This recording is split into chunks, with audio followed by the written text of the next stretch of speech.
for today, I am showing up. Are you ready? Goblintimacy. How do we say that? I don't know. And admittedly, I saw your post, like I saw the headline, and I was And you like, were what like, is fuck, that? talking again? We're just making more stuff up. And then a couple of different people like started talking to me like I knew what that was. And I was just like, what How is do it? you say it? I want to say, I was walking up to Lyft yesterday, saying it out loud to myself because I'm like, I want to say goblin intimacy, but that's the kids made it a contraction for the reason. But is it goblintimacy? I've I've been going with gob lint embassy Uh, just because I have to sound it out until that word does not just roll off the tongue. Okay, we're going to tangent here for a minute. This is so sorry, but we do actually have a plan for today. When my daughter was little, she thought this was hilarious. And then I'm going to do it to you. And then hopefully you will. I couldn't stop saying it to myself. So now I'm going to get this wrong. Spell I-hop IHOP and say the word ness ness. and say it all together. IHOP ness. And goblin intimacy is like that because I couldn't stop. It's so stupid. I would walk around like, I H O penis. I H O penis. And she'd be like, Mom, stop. Okay. Oh my gosh. I can so see her doing it too. So we are both running on little sleep, and we are going to talk about bringing this even more into my life. I'm doing a lot of job interviewing right now. A lot. And so I'm finding myself asked the same questions over and over again. I'm not sure where to look on my phone. And it's always, what is your leadership style? Servant leadership. And then I think about, okay, for me, that entails getting curious about what's happening and then making decisions from there. And it's, servant leadership and for me, it's and high accountability. Well, you can't hold someone accountable unless you're curious about how are they nailing it? Why are they not nailing it? So I've been thinking so much about this curiosity. That's where every success in my life, personal, professional, has come from. And then you and I started talking about it with dating. Yeah, that's yes, curiosity is I actually think a really big component of dating in the sense of, if you bring curiosity to it, Mhm. then that's where opportunity lives, right? It Like, is that. I mean, I love because I really believe this that if dating is possibility, because every time I meet someone, I'm like, possibility. Curiosity, it's what you said, is opportunity, or curiosity is what turns it into something real. yeah, absolutely. And I, as we were just kind of kicking around the topic for today, one of the things that came up for me is like curiosity at surface level or curiosity at depth. And what's the difference, like for you? For me, I think the curiosity at surface level is more like checking boxes, almost interview like. Yeah, yeah, yeah, yeah. Like, oh, hey, I'm gathering information about this person to see if but it doesn't at surface level, it doesn't occur to me as really connected or driving towards connection.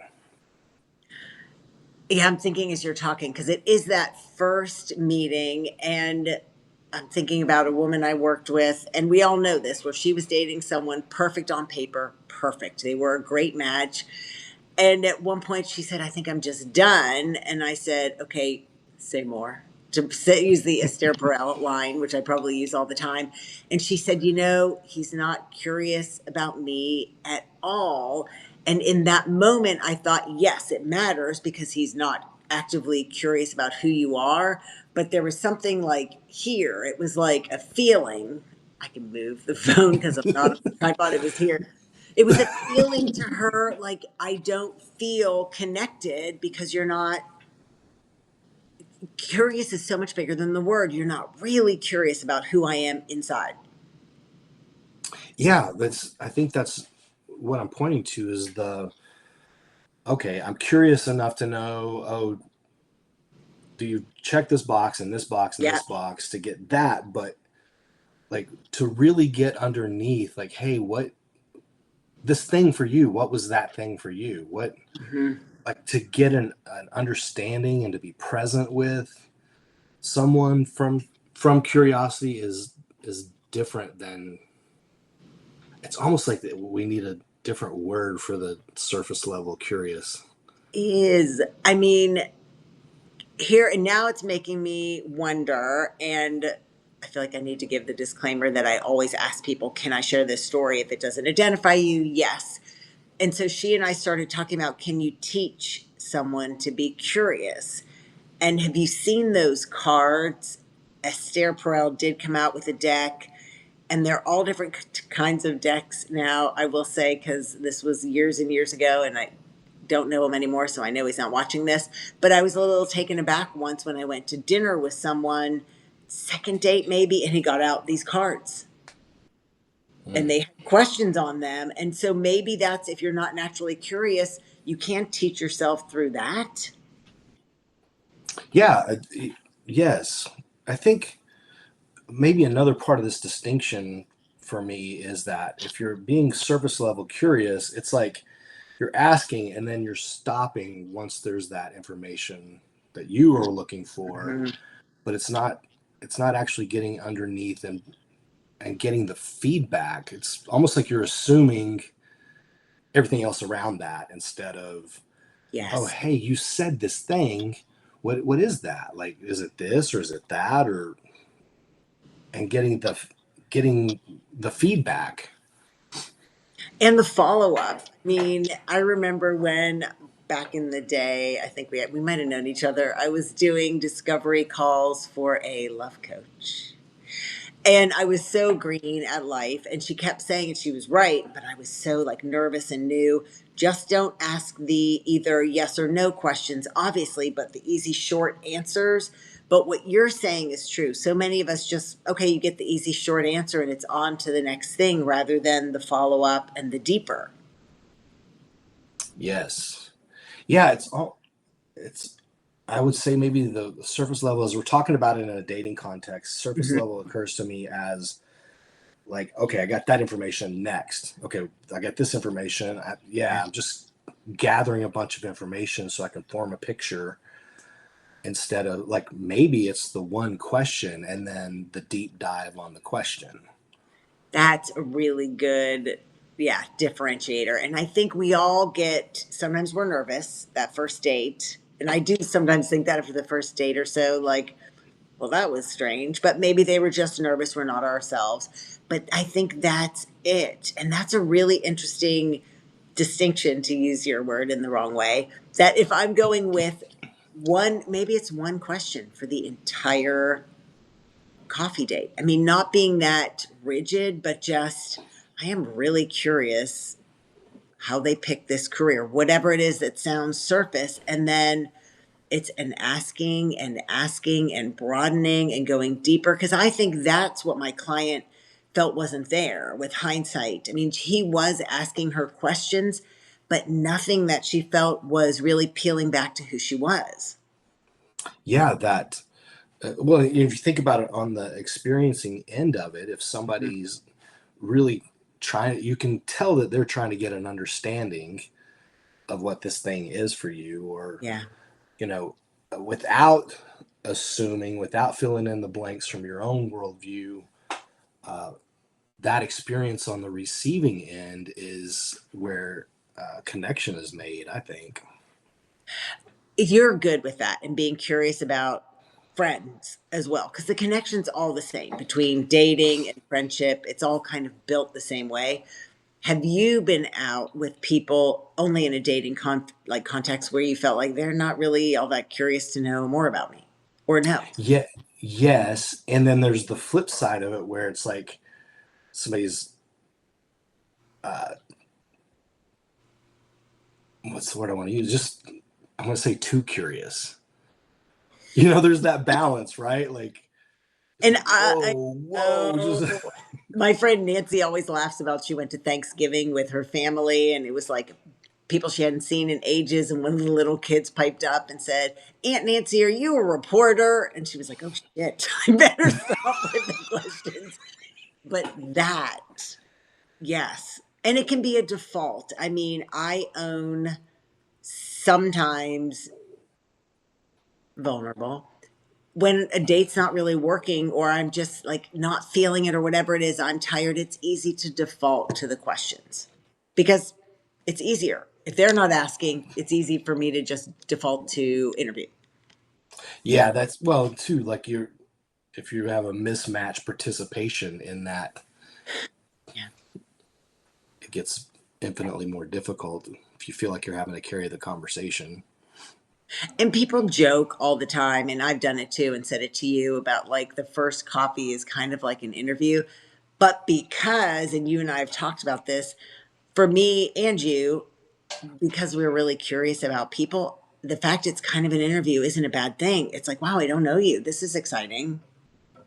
Yeah, it's. I mean, on one hand, you are trying to gather information. Like, hey, is this worth my time to spend more time on this, or can Yeah, we yeah, yeah. just close this up now, case closed, Yes. and next, And so, what's the balance there between?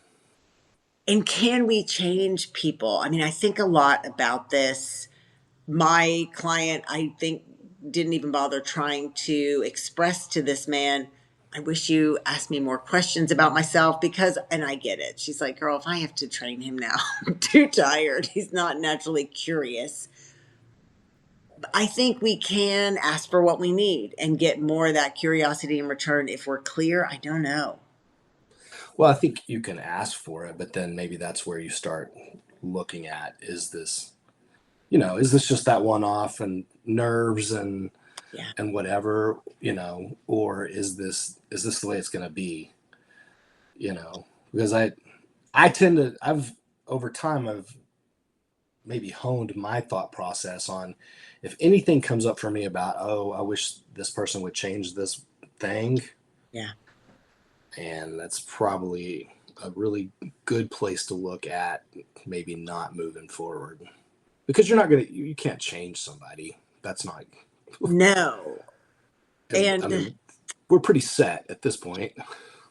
I think so too. I will say my mom does not watch this. She is like 88 and sister does not want to watch Dating Later. And she said to me once, it was really powerful when I said to her, I think I was 26. I said, I was dating someone and we broke up. And I said, well, people can't change. And she said, oh, I'm very disappointed you got your master's degree in counseling then, because what was the point of that shit? I was like, oh, okay. Sorry. So I think you can, but you have to really want to. And from my perspective, I don't know. Is curiosity something that someone would really want to change? I don't know. Yeah, I don't know. I think for me, and this comes from maybe earlier in life, having an experience of not having people that were at a deep level of curious Mhm. about me. I'm less likely to move forward with something that occurs to me like that. Yeah. It's worth exploring it, but um, I'm now in a place where my friendships are there is a reciprocal That. and not transactional curiosity. It's like just a Yeah. genuine curiosity and a genuine caring for, and maybe there's opportunities to support each other, whatever that looks like. It is that. I mean, whether it's dating or friendship, it's someone who's really curious because they want to celebrate your wins as much as you do, or they really want to know what's happening. Yeah, I agree. And yeah, I agree. I mean, I think on some level, curiosity has become in my friend group and with the women with whom I work kind of akin to interest. Yeah, for sure. Yeah, and I think we're talking about the curiosity just in the person, but it can apply to aspects of dating, like getting curious for yourself. What works for me, what doesn't. You know, I had Yeah. a just recently. I was at dinner with two of my friends, a man and a woman, And this guy ends up sitting at the far end of our table and engages my friend in conversation, and then finds a segue. I thought this was brilliant and bold, but finds a segue as we're getting up and leaving to talk to my friend who's a female, and just slipped in a few things. And then to go back to an earlier installment with you and I, he said, "Hey, I'm going to be here next week at this time."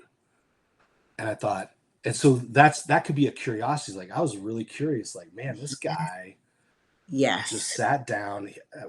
It seemed like there was an interest, and man, he went for it. I thought that was I bold. He doesn't love know. that. I mean, out in the real world, because it is so vulnerable. He had no idea she could have been married to somebody not there. I love that.